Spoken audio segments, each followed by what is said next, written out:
turned very quickly. All we heard was gunshots. That was when we actually realized we were in a war zone.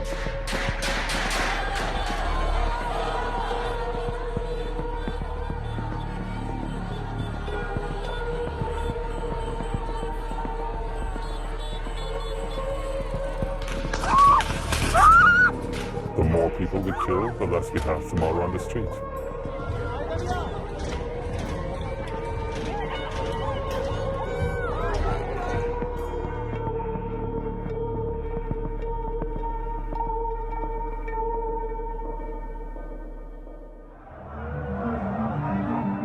As soon as the first protest broke out in Tehran, we all knew there's something big starting. Residents of Isfahan are famously known for being conservative. This was something new. I heard that they're striking against the government. I said, okay, that's good. If everyone comes together, they will accept what I've been asking for. We know how they really react to this kind of protest. But this time we saw Trump's tweet, if they kill someone, the US will get involved. And people were talking about like they cannot kill people this time. I didn't expect what has happened later. January 8th, I remember that was a Thursday. The son of the former Shah of Iran asked the people to come to the street exactly at 8 o'clock in the evening. همگی چه در خیابان‌ها یا حتی از منازل خودتون شروع به شعار سر دادن بکنید. It was about 7:30 p.m. I went out. I've never seen that much people in the street. We're just young people, old people, men, women. We went out with our family to our mall, which is so close to Tehran. Even my mother, she said, yeah, I'm coming with you as well. That was the first time she came out with us. By 8:30, the crowd was big enough to be in thousands. I noticed an older lady in, I would say in her 70s, chanting death to the dictator. I spoke to her, I said, I admire you for coming out and being fearless. She replied by saying, they've taken everything. All I have is this life. They may as well take that. At 8:30, I was checking my Instagram. I said, I don't have any internet. They cut all communication altogether. Around about 9:15, something changed.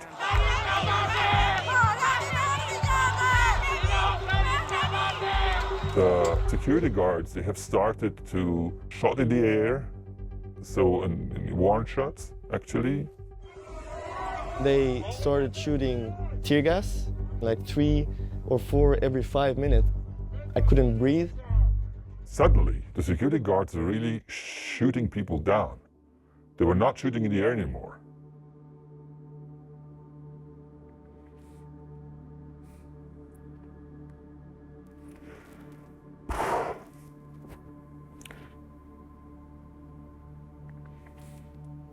They were really targeting the people. They're shooting, just shooting so blind. At first, it was a shotgun.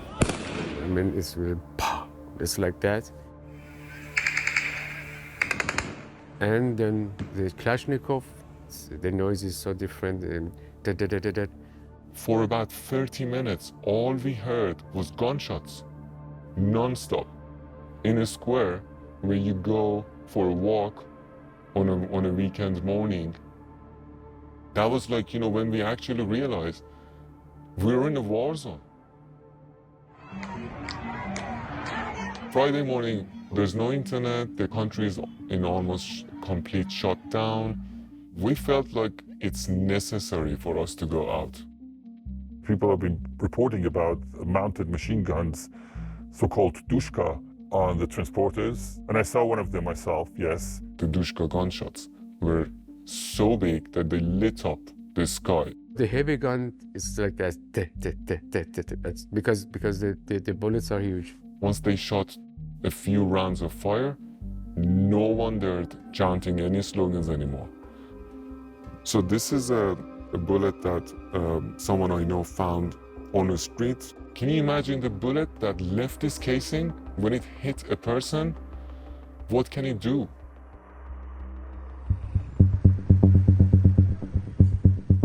On Saturday, we've been receiving SMSs on our phones. This is coming from the Ministry of Intelligence. It's saying there are terrorists on the street. Therefore, we encourage families to discourage their young ones from taking part in such rallies. It was like a threat letter on everyone's phone that either you stay home or there's a possibility that you get killed. The landlines and phone calls started working. And what we've done immediately was calling each other. I mean, I called some of my friends. They were all talking about the massacre in their place. And what I understood is nobody is realizing that it was the whole city. Everybody thought it was just in my street, it was just in my place. Something special has happened around me, which was not the case. That was everywhere. Behesht Zahra, the main cemetery in Tehran. Behesht means paradise, but on that day it was hell. I saw so many people there. They could go find their family and beloved ones there. هر بوی تعفنی که می اومد، آدم‌هایی که با هم نمیدونستن چی کار میخوان بکنن، کجا باید برن بعدش، و اینکه عصبانی بودن و فقط از شعار و فحش میدادن به خامنه‌ای. My brother's wife, her best friend is shot. It took like 2 hours to find her. We had a letter from the hospital, and it was mentioned there that the body is in warehouse number B. They threw the bodies from here backside to here. In one warehouse, I saw like 2,000 people, 2 layers of bodies in black body bags. They were unloading more and more bodies there. And still, I can hear the mother's voice, who she were laying on her boy's body, and yeah.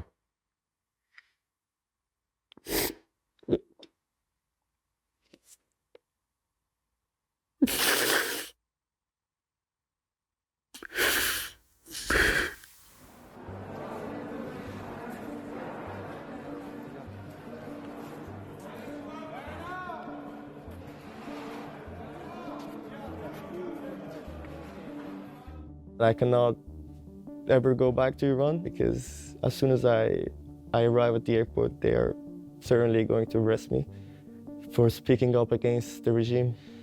But I couldn't remain silent, you know, after everything I've seen with my own eyes.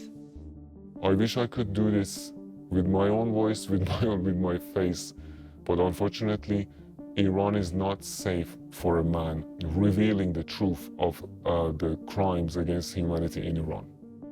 On one side, I'm quite happy not to be there anymore and to have been escaping the danger that I could be in. But on the other side, I have a kind of regret. Why I'm not there? Why I was not brave enough to go to the front? I am really fighting every day with those pictures in my mind and in my head. I have to be strong until this government, this terrorist regime collapsed. آخرین نخ این بین جامعه و رژیم جمهوری اسلامی بریده شده و هیچ وقت اینا به هم دیگه نمیرسن و دیگه یک دریا خون فاصله افتاده اونجا و این لحظه آخر است.